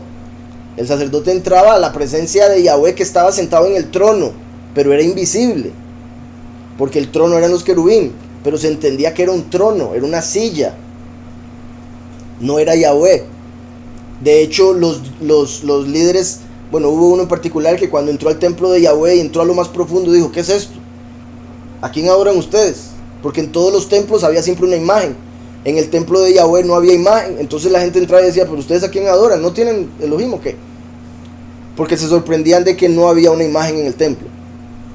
Entonces, esos 2 ejemplos, el de Nehushtan y el de el arca, los utilizan, pero en sí no son válidos cuando leemos el resto del contexto de la escritura. Exacto, a Pablo lo muerde una serpiente y todo el mundo se queda así, si ya se va a morir este hombre. Pablo agarra la serpiente, se la arranca y la tira en el fuego y sigue haciendo lo que estaba haciendo, y la gente, híjole, no se murió, debe ser un Elohim, y lo empezaron a adorar. Entonces ya les dicen, no, tranquilos, esto es Yahushua, etc. Entonces, es un buen punto, lo pica una serpiente, pero él por estar en Yahushua no le hace daño ese veneno, no necesitó la serpiente y el asta. Pues sí, lo considero posible. O sea, lo más seguro de estos masones y cosas así que tienen su conocimiento oculto y hacen brujería y demás. Bueno, masones dije por ejemplo, pero Illuminati más bien. No dudo que tengan uno que otro terafín por ahí escondido. O sea, sí es posible, claro. De hecho, considero que los clones son un tipo de terafín. O sea, si clonan una persona, lo llenan de un demonio, esa persona habla, pero en realidad no es esa persona, se parece por fuera. Como el falso Mesías, va a ser un terafín. ¿Sí me explico? Solo que, bueno, antes era una cabeza muerta, ahora sería cabeza líder y muerto porque no tiene Mashiach. Los formadores de imágenes de talla, todos ellos son vanidad, y lo más precioso de ellos para nada es útil. Y ellos mismos son testigos para su confusión de que los ídolos no ven ni entienden. Ni entienden, muy importante ese ni entienden, porque eso quiere decir que los ídolos no nos pueden explicar la escritura, porque ellos entienden menos que la persona. El entendimiento al hombre se lo da Yahweh a través del temor que le tenga a él, o sea, respeto, honor que le muestre. Pero cuando las personas adoran un ídolo, el ídolo no le va a explicar nada de la escritura. Por más que la persona lea la escritura, para esa persona van a ser palabras vacías, igual que el ídolo. ¿Quién formó un poderoso? ¿O quién fundió una imagen que para nada es de provecho? Vean como todo Yahweh siempre lo menciona doble, como el primero y el último. ¿Quién formó un poderoso? ¿Verdad? Los hombres tratan de formar poderosos al hacer ídolos, sus imágenes. Yahushua, que es el quien hizo a los ángeles, que se manifiestan como poderosos. Y después dice, ¿quién fundió una imagen que para nada es de provecho? Como la imagen de esos ídolos, obviamente, y también la del hombre que es idólatra. Esa persona que es idólatra está siendo formada por el demonio al que adora, pero esa persona no es de provecho en el mundo real, porque no está cumpliendo los mandamientos de Yahweh, está cumpliendo los mandamientos de otro espíritu. Entonces las cosas que hace no dan fruto verdadero para la eternidad. Quizá le den fruto en esta vida, quizá, y fruto podrido. ¿Quién formó un poderoso o quién fundió una imagen que para nada es de provecho? Mi Yatzeir, ¿quién formó Eil? ¿Quién formó un poderoso? Después dice el verso 11. Es curioso eso de Yatzeir, que es de formar, él formó, y Sur, que es roca. Como si agarran un Sur, una roca, y le dan forma, Yatzer, de ídolo. Y por eso es también que es Yahushua el que nos forma a nosotros. Bueno, Yahushua, el primer nivel como Yahweh es emanación. De Yahweh emanó el espíritu. El segundo nivel es creación. Yahweh creó todo a través de la palabra, Yahushua. Después viene la formación. Por eso dije que una vez que vino Yahushua se empezó a dar la formación. Pero la formación está conectada con el último, que da el entendimiento para formar a la persona. y de último acción, que viene siendo Eliyahu, la representación de los 3 hombres y obviamente Yahweh. He aquí que todos, ¿quién formó un poderoso o quién fundió una imagen que para nada es de provecho? He aquí que todos los suyos serán avergonzados, porque los artífices mismos son hombres. Todos ellos se juntarán, se presentarán, se asombrarán y serán avergonzados a una.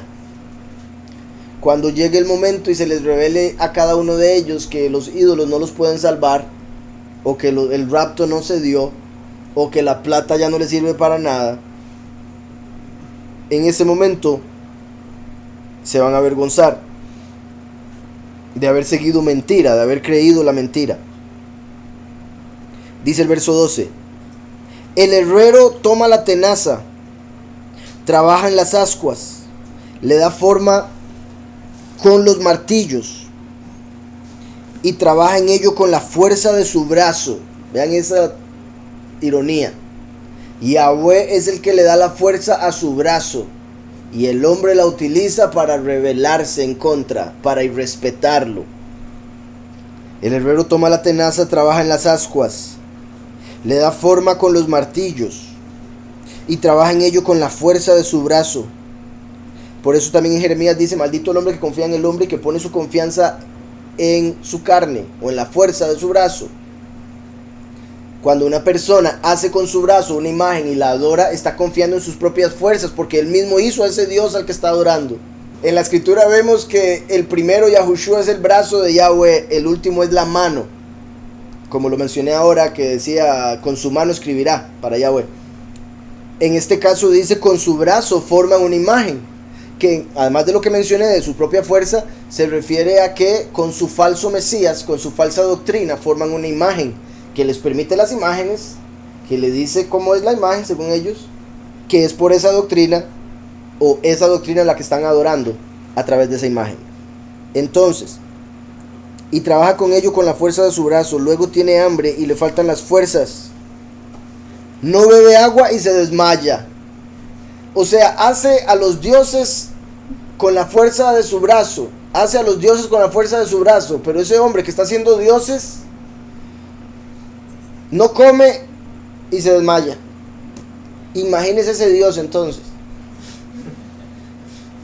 Entonces, si el hombre por no comer ya no puede hacer nada, no tiene fuerza para hacer otro ídolo, ¿qué puede hacer el ídolo por él? Recuerden la historia que ya he comentado varias veces, pero me parece muy interesante, de Abraham, cuando Abraham era joven, que él se fue durante toda su niñez porque Nimrod lo quería matar, entonces tuvo que ir a una cueva, pero ya cuando era más grande vuelve a la casa y el papá lo deja cuidando a sus ídolos. El papá tenía 12 ídolos, uno para cada mes. El del mes de diciembre era el más grande. Estaba gordito de comer tanta pierna cerdo. Entonces, uno de los 12 era el más grande y se suponía era el líder de todos los demás. Entonces, cuando el papá se va y le dice: Abraham, me cuida las imágenes, por favor, se los dejo a su cuidado. Entonces Abraham dice: está bien. Cuando se va el papá, agarra un hacha y despedaza todos los ídolos excepto el más grande. Agarra el hacha, la pone en la mano del más grande y va y agarra comida y la pone ahí a la par de los ídolos. Entonces cuando llega el papá, entra a ver las imágenes y dice: ¿qué pasó aquí, Abraham? ¿Qué hiciste? ¿Qué es esto? Te dejé cuidando y vea cómo están todos estos. Entonces le dice a Abraham: uy, papá, no, es que usted no sabe lo que pasó. Viera lo que pasó. En lo que usted se va, yo decido darles una ofrenda. Entonces les traigo comida. Pero este grandote se quiso aprovechar de todos los chiquitines y agarró el hacha y los mató a todos para poder comerse la comida de ellos. Entonces le dice el papá: ¿cómo se te ocurre, Abraham? Si ellos no se mueven ni comen. Entonces le dice a Abraham: entonces, papá, ¿para qué usted los adora? Y ahí el papá se quedó: tenés razón, qué cosa más tonta. Pero en eso se le informó a Nimrod lo que había pasado y agarraron a Abraham y lo tiraron en fuego por haber destruido los ídolos que Nimrod había mandado a adorar en la tierra. Y Yahweh salva a Abraham, lo saca del fuego y sigue para adelante. Entonces eso es algo perfecto. Si no tienen poder para comer ni para nada de eso, cómo cree que va a tener poder para salvarle, para ayudarle, para algo. El herrero toma la tenaza, trabaja en las ascuas, le da forma con los martillos y trabaja en ello con la fuerza de su brazo. Luego tiene hambre y le faltan las fuerzas. Hasta ahí llegó la fuerza. Oigan, tiene hambre y le faltan las fuerzas. Qué particular, porque cuando vemos ese brazo como el falso Mesías, al ellos no tener la doctrina verdadera, va a llegar un momento, el tercer sello, cuando les va a dar hambre espiritual. El tercer sello va a ser hambruna mundial, pero espiritual principalmente. Les va a dar hambre y van a perder las fuerzas para la tribulación. Y ahí es donde mueren. Dice, no bebe agua y se desmaya. Al no tener a Mashiach, muere. Dice, el carpintero tiende la regla, lo señala con almagre, lo labra con los cepillos, le da figura con el compás. Vean como los masones, ¿verdad? Que tienen de símbolo el compás y la escuadra. Y una G en el medio que representa God, Dios, representa geometría, representa noxis, conocimiento. Y otras cosas. Entonces la escuadra, ellos usan la escuadra y el compás porque se dicen ser constructores de hombres. Ellos dicen construir mejores hombres. De hecho ven al hombre como una piedra en bruto, medio bruto, y después con el cincel y demás a través de las doctrinas masónicas le dan forma volviéndolo un cubo. Bueno, ¿verdad? No de... Sí. Entonces dice, el carpintero tiende la regla. Vean qué particular. El verso 12 menciona al herrero, el 13 al carpintero. Y Yahushua vino como carpintero. Aquí está hablando de los carpinteros que hacen ídolos. Yahushua vino como un carpintero, siendo él el poderoso que formó toda la creación. Y el último entonces se conectaría con el herrero. No que, o sea, no necesariamente tenga que venir de herrero literalmente. Recuerden que lo que uno cumple literal, el otro espiritual. Entonces, si Yahushua literalmente vino trabajando carpintero, el otro espiritualmente sería herrero. ¿En qué sentido? En que viene como el hierro de Roma, el cuerno de hierro de Miqueas, el líder que va a regir con vara de hierro. Por eso como herrero va a dar forma al imperio mundial según la semejanza del reino de Yahweh. ¿Está claro? Entonces, obviamente aquí está hablando de los impíos, pero eso de herrero y carpintero como último y primero, lo que sería en el sentido positivo. Ahora dice entonces, el carpintero tiende la regla, lo señala con almagre, lo labra con los cepillos. Eso del usa la regla, pero no usa justicia en su vida. No vive en regla con Yahweh, pero sí usa la regla para que le quede bien bonita la imagen, ¿verdad? Ahí sí, bien ¿verdad? La simetría tiene que ser perfecta para que se vea bien bonita. Entonces eso sí lo hace perfecto, balanceado, justo. Pero en su vida todo lo hace al revés. Todo es torcido. Entonces esa es la hipocresía, tristemente, de los que adoran imágenes, terminan de esa manera. Entonces dice, el carpintero tiende la regla, lo señala con almagre, lo labra con los cepillos, le da figura con el compás, lo hace en forma de varón, a semejanza de hombre hermoso, para tenerlo en casa. Y vean cómo dice hombre hermoso. Pues claro, ¿verdad? ¿Quién va a hacer una imagen? Un Dios feo. ¿Por qué? Porque si la imagen es una muestra de que están enfocados en lo exterior, obviamente le van a tratar de dar la mejor forma que pueden, lo más bonito que pueda. Por eso Yahweh mismo envía a su hijo Yahushua y dice que no vendría hermoso de apariencia en Isaías 53, para que no lo siguieran según su apariencia, sino por sus palabras. Entonces vean la humildad de Yahweh, que se manifiesta y no se manifiesta hermoso en apariencia como la gente lo esperaría. ¿Por qué? Porque por idólatras esperarían eso. Y por eso Yahushua nos dice, juzguen con justo juicio, no por las apariencias. Le da figura con el compás, lo hace en forma de varón a semejanza de hombre hermoso para tenerlo en casa. Curiosamente nosotros fuimos hechos imagen y semejanza de Mashiach, antes de él entrar en carne, obviamente. Y como dice aquí, semejanza de hombre hermoso, para tenerlo en casa. Corta cedros y toma ciprés y encina, que crecen entre los árboles del bosque. Planta pino que se críe con la lluvia. ¿Verdad? Como digamos, a través del año hay muchas personas que plantan pino para poder hacer el negocio en diciembre. Ahora uno va y ve casas haciendo todo el patio lleno de pinos para Navidad. Y el árbol de Navidad es un ídolo. No toma forma de hombre, pero es un ídolo. La gente se inclina ante él para abrir regalos. El árbol lo pueden leer en Jeremías 10. Yahweh prohíbe que corten un árbol y lo traigan a la casa para adornarlo. Jeremías 10, como hacen los paganos. En ese tiempo cortaban un árbol, lo llevaban a la casa y esperaban que el espíritu de Nimrod, o en otras ocasiones, o sea, dependiendo de la región, el de Ashera, el de la reina del cielo, lo mantuviese verde durante el periodo que celebraban.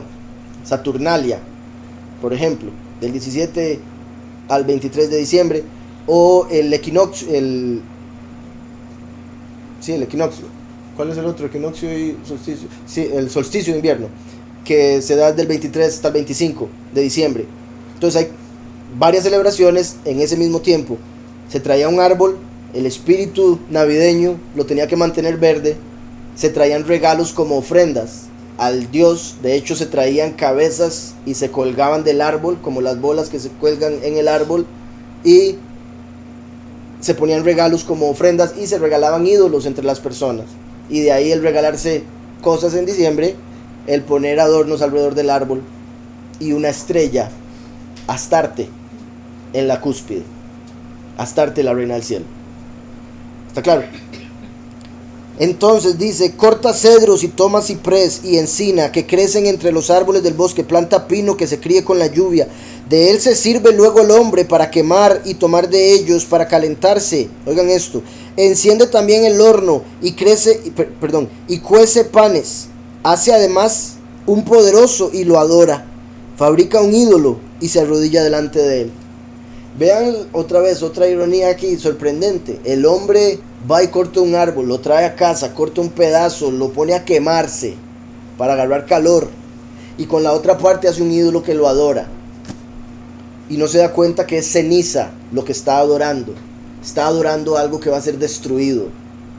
Entonces de él se sirve luego el hombre para quemar y tomar de ellos para calentarse. Enciende también el horno y cuece panes. Hace además un poderoso y lo adora. Fabrica un ídolo y se arrodilla delante de él.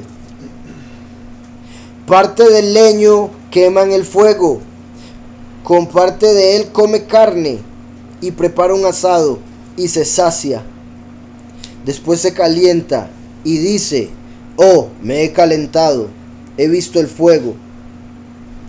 Y hace del sobrante un poderoso, un ídolo suyo. Se postra delante de él, lo adora y le ruega diciendo: líbrame, porque mi poderoso eres tú.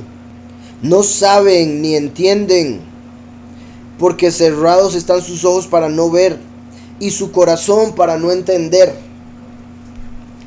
Entendemos con el corazón entonces. Por eso es como les he dicho, el primero es como el cerebro, trajo la sabiduría, el último como el corazón de David, ¿verdad? Que era un corazón como el corazón de Yahweh, y que a través de ese corazón da la doctrina verdadera. También recuerden que, o sea, el entendimiento de la doctrina verdadera, porque así como Yahushua el primero es el árbol de vida, el último es el árbol del conocimiento del bien, y por eso, o sea, del bueno.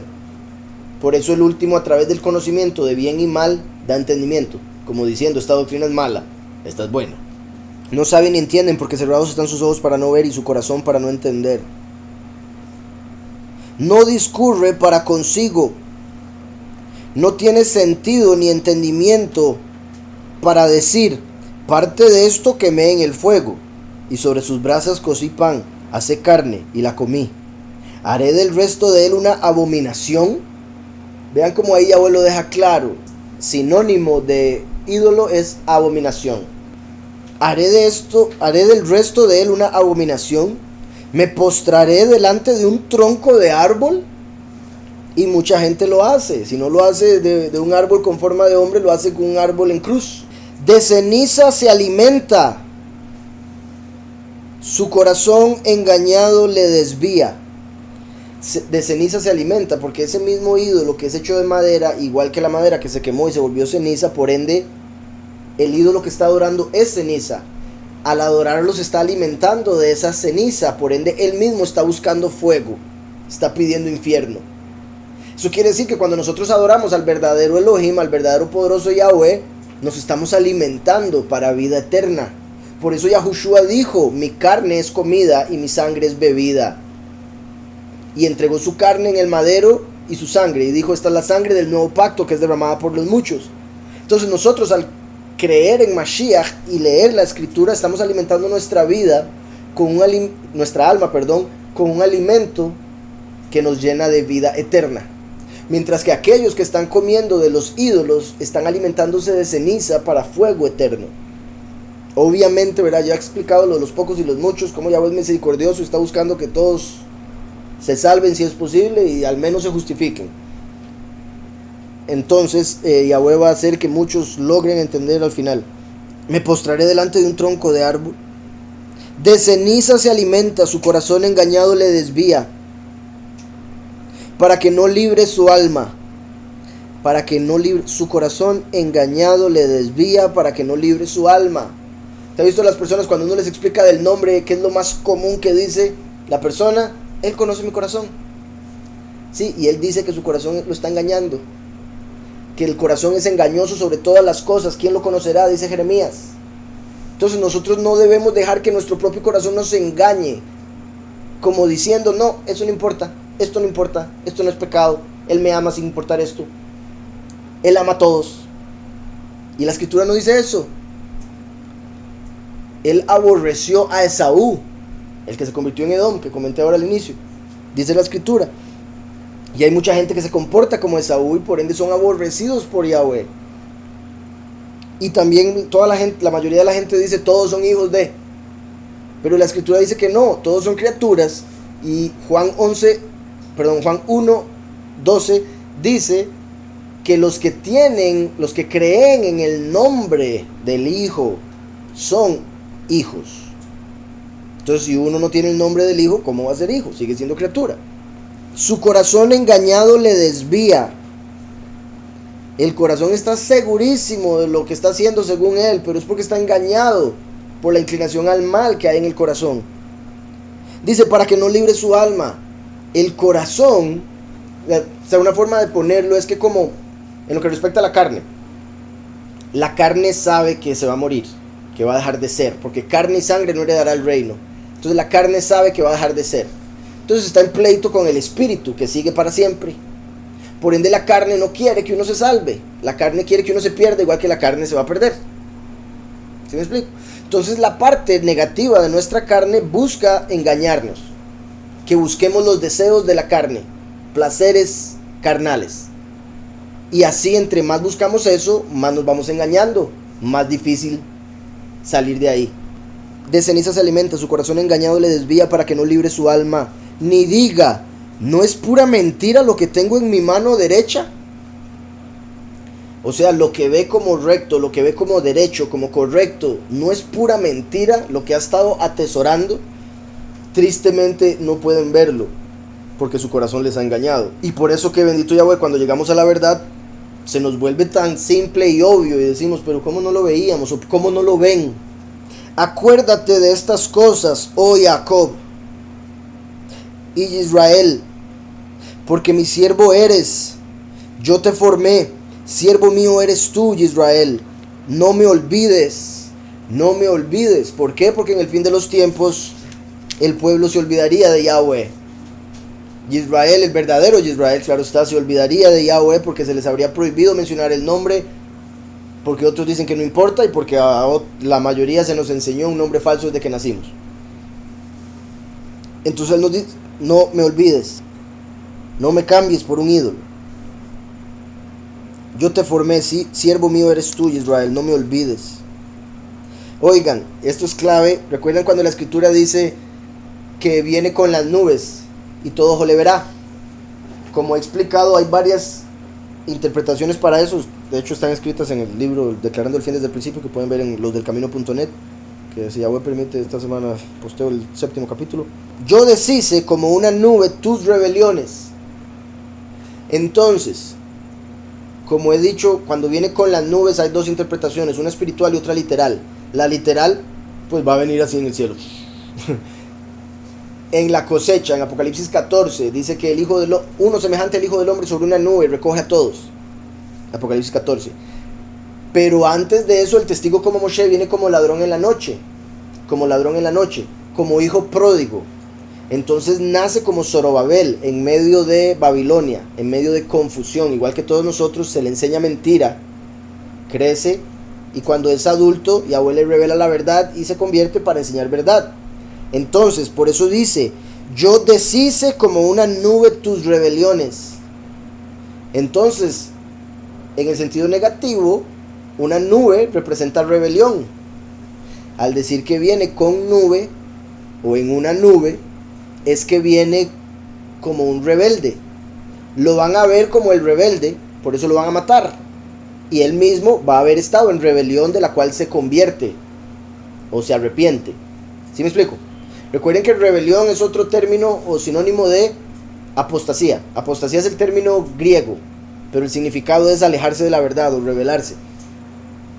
Entonces, al decir aquí: yo deshice como una nube tus rebeliones, ahora nos está diciendo a todo el pueblo que a través de Yahushua, el agua de vida, limpió todos nuestros pecados y rebeliones. El hecho de que menciona rebelión principalmente se conecta con el fin de los tiempos, por la apostasía de los últimos 2000 años, o sea, la rebelión de los últimos 2000 años.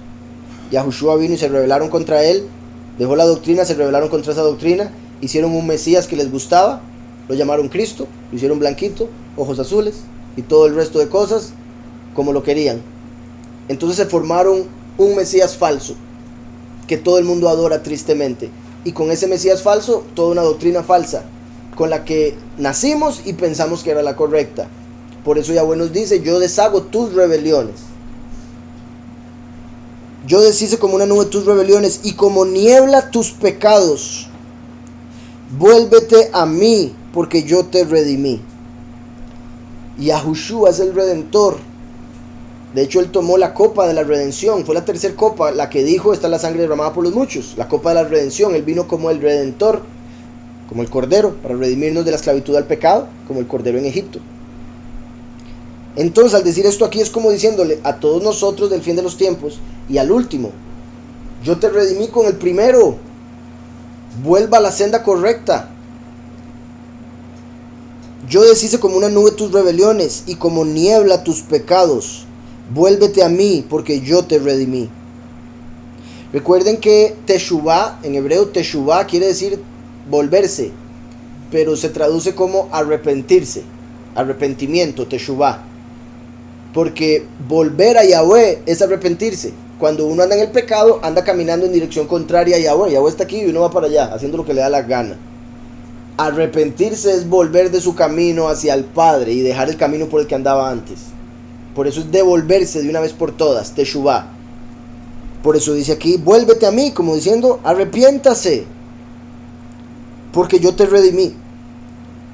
Cantad loores, oh cielos, porque Yahweh lo hizo. Ya Yahweh para este tiempo nos redimió. Vean cómo Yahweh es perfecto, que escribió en pasado algo que en este tiempo no había pasado. Pero escribe de algo que para el tiempo donde esto se cumple, ya pasó, la redención. Cantad loores, oh cielos, porque Yahweh lo hizo. Gritad con júbilo, profundidades de la tierra. Prorrumpid, montes, en alabanza. Bosque y todo árbol que en él está, porque Yahweh redimió a Jacob, y en Israel será exaltado.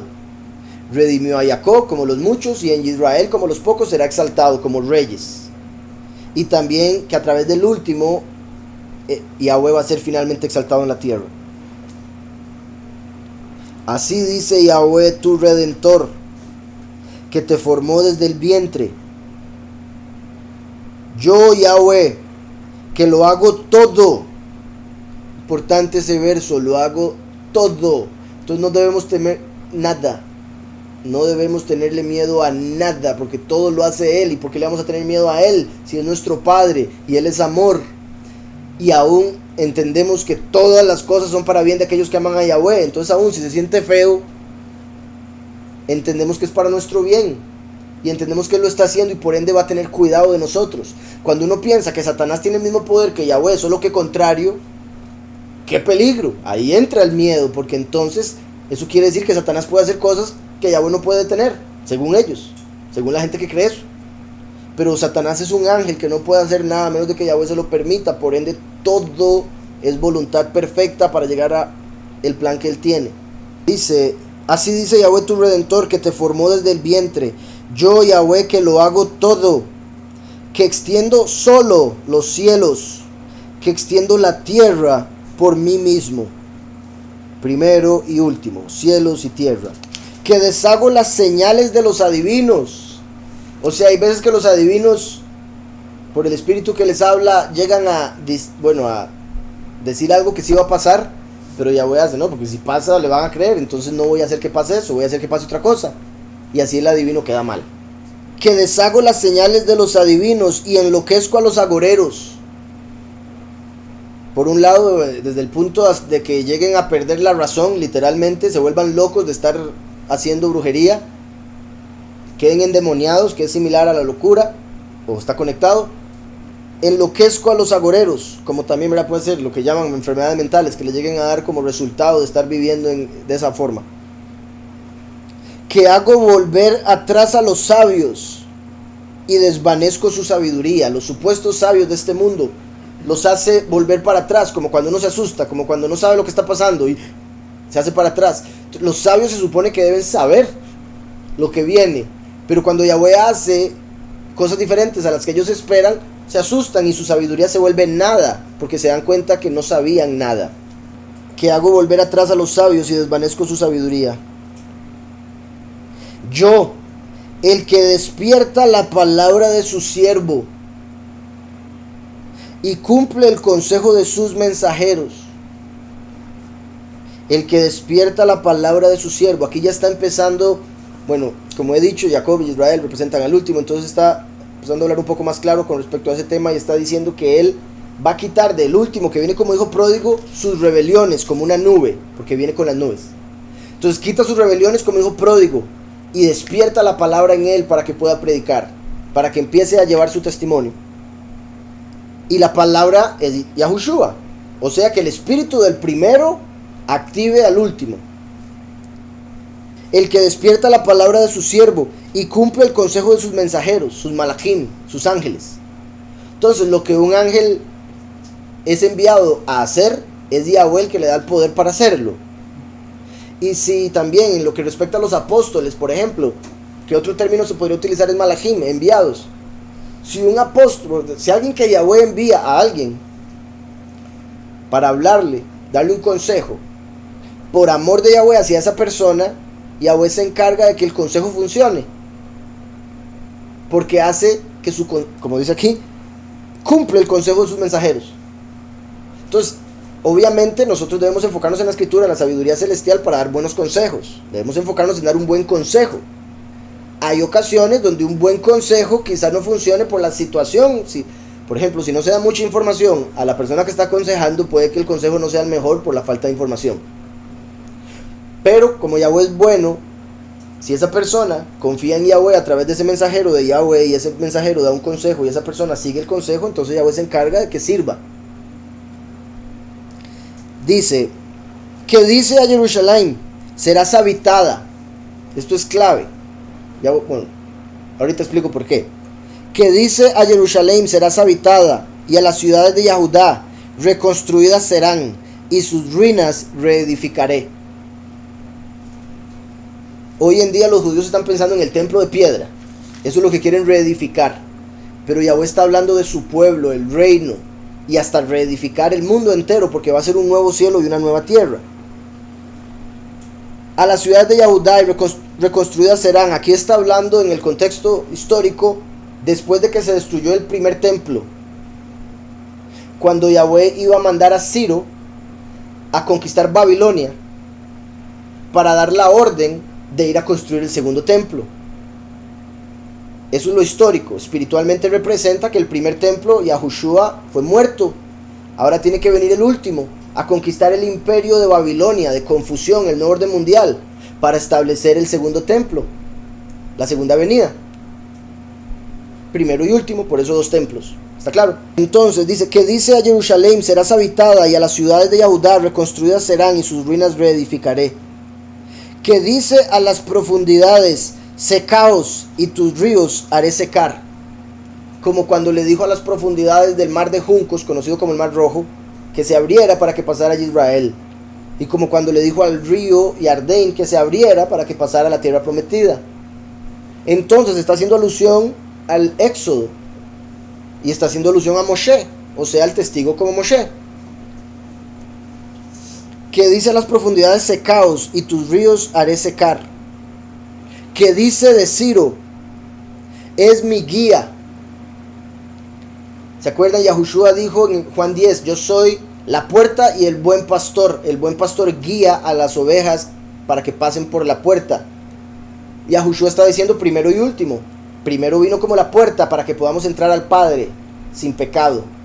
La segunda venida es como pastor para guiar a las ovejas a través de la puerta. Entonces por eso dice, es mi guía. Es el guía que Yahweh establece. Y es sorprendente porque está hablando con un nombre que se refiere a un emperador persa, gentil, pero para representar cuando él se manifestaría como ladrón en la noche, pareciendo gentil, siendo israelita, como Paulus, que tenía nombre griego, ciudadanía romana, pero era hebreo genéticamente. Entonces, ¿qué dice de Ciro? Es mi guía y cumplirá todo lo que yo quiero. Bendito Yahweh. Yahweh se va a encargar de que cumpla todo lo que tiene que cumplir. Es mi guía y cumplirá todo lo que yo quiero. Al decir a Jerusalén, serás edificada, y al templo serás fundado. Entonces, Yahweh mandó una profecía ciento y resto de años antes de que llegara el emperador Ciro. Cuando llega el emperador Ciro, conquista a Babilonia, y Daniel le dice, vea lo que dice la escritura de usted. Y Ciro se va para atrás, como loco, ¿verdad? Porque se da cuenta que Yahweh había profetizado su nombre y lo que iba a hacer. Entonces Ciro manda a Yahudá a construir Jerusalén, y que salgan de Babilonia, que vuelvan a Jerusalén, que la construyan, que construyan el templo. Y en Daniel 9 Yahweh le dice a Daniel, desde la orden para restaurar Israel hasta Mashiach habrá 69 semanas, 7 semanas y 62 semanas, 69. Y después le será quitada la vida a Mashiach, y etcétera, etcétera. Eso es Daniel 9, no me puedo explicarlo. Mi punto es que en Daniel aparece claramente este evento de cuando Ciro conquistó Babilonia y mandó a construir de vuelta Jerusalén y el templo, como representación de la segunda venida, el último que conquista la tierra que está gobernada por la confusión, Babel, y establece el reino de Yahweh y los 144,000 como el templo, porque la congregación es el templo de Yahweh una vez que Yahushua murió. Los judíos, y por ende los cristianos, porque los cristianos siguen mucho lo que dicen los judíos, en el sentido de ven a los judíos como especiales, como el pueblo escogido, sin entender que la mayoría de judíos no son israelitas en realidad, pero bueno. Por el hecho de que Trump mandó a que pasaran la embajada a Jerusalén y está buscando la paz en Israel, y ya ha hecho varios tratados, y de hecho ya firmaron con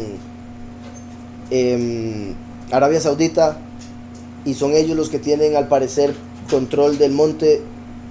Entonces ellos serían los que podrían dar permiso de construir el templo, y ya firmaron el tratado. Entonces esperan que se pueda construir el templo en cualquier momento, y fue Trump el que ha logrado esto. Entonces los judíos están diciendo que Trump es como el nuevo Ciro, porque Trump está haciendo lo que ellos esperan. Pero ¿qué es lo que ellos esperan? Que construyan un templo de piedra, y eso no es lo que Yahushua vino a hacer. Yahushua dijo, destruyan el templo, yo lo levanto en 3 días. Se estaba refiriendo a su congregación. El templo fue destruido 40 años después de la muerte de Mashiach, y hasta el día de hoy no ha sido construido. Entonces Yahushua está hablando de su cuerpo, y eso mismo dice la escritura.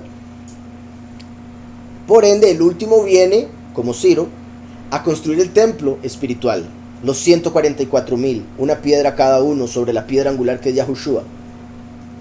Pero los judíos están esperando un templo de piedra, entonces dicen que Trump es el Ciro de hoy en día. Y por eso buscan, bueno, un montón de cosas y lo comparan con Trump. Hicieron una moneda donde sale la cara de Ciro y la cara de Trump y cosas así. Entonces este último verso que dice de Ciro es mi guía, a ver cómo lo dice por acá, él es mi pastor, como el Salmo 23, ¿verdad? Curiosamente, también se puede hablar, o sea, obviamente Yahweh no está diciendo es mi pastor en el sentido de que pastorea a Yahweh, sino que es el pastor que Yahweh pone, el que él escogió, el que él enseña. Es mi pastor, dice aquí Jaumeir Asiro Roí, mi pastor. Entonces es mi pastor, confirmando lo que les decía, el buen pastor de Juan 10 es el último, representado aquí por Ciro, al que Yahweh llama su pastor. Entonces, ¿qué dice Ciro? Es mi pastor y cumplirá todo lo que yo quiero. Eso es clave también porque del primero, no sé cómo ponerlo, pero vino de una virgen, y con todo lo que vemos, pues, o sea, no sé cómo ponerlo, no creo que espero no suene raro, padre, pero en el sentido de que de fijo iba a lograr hacer todo. Decía Joshua, tenía todo el poder, nació de una virgen, etcétera. El último viene como hijo pródigo, y eso es algo que es un bloqueo para la mayoría de la gente entenderlo o creerlo. ¿Cómo puede pecar? Porque es un hombre, igual que el resto de la humanidad, y vino de un hombre, por eso es llamado hijo de hombre. A diferencia de Yahushua, que es la semilla de la mujer, por eso vino de una virgen. Por eso es que Yahweh tiene que explicar, él cumplirá todo lo que yo quiero. Porque aunque la persona venga como hijo pródigo, aunque no parezca, aunque se le vea y diga, no hombre, ¿qué va a hacer? Yahweh promete, va a cumplir todo lo que yo quiero y punto. Como les he dicho, ¿se acuerdan que Yahweh nos regala el libre albedrío a todos? Pero se habla de que a los reyes Yahweh les da un poco menos de libre albedrío, porque tiene que utilizarlos para hacer su voluntad en la tierra, con los pueblos a los que gobiernan. Como el último viene como rey, entonces se puede entender que Yahweh va a hacer cosas con él, que él va a pensar que son libre albedrío, que él va a pensar que son sus propias decisiones, pero es Yahweh haciéndolo. Entonces, vean, en particular ya para ir cerrando, dice, es mi pastor, cumplirá todo lo que yo quiero, al decir a Jerusalén serás edificada y al templo serás fundado, como en el verso anterior que dice, yo, el que, en el 26, mismo valor numérico de Yahweh, yo, el que despierta la palabra de su siervo, o sea, está hablando de Ciro, pero venía hablando de Jacob. Entonces, Ciro o es Jacob, ambos representan al último. Entonces está hablando del último, con esos nombres. Yo, el que despierta la palabra de su siervo y cumple el consejo de sus mensajeros, que dice a Jerusalén serás habitada y las ciudades de Yahudá reconstruidas serán y sus ruinas reedificaré. Y Yahweh está diciendo, yo digo, serás reedificada. Y después dice que Ciro dirá, serás reedificada. Eso muestra que Ciro es una representación de Yahweh en la tierra, y lo que dice el último es como Yahweh diciéndolo desde los cielos.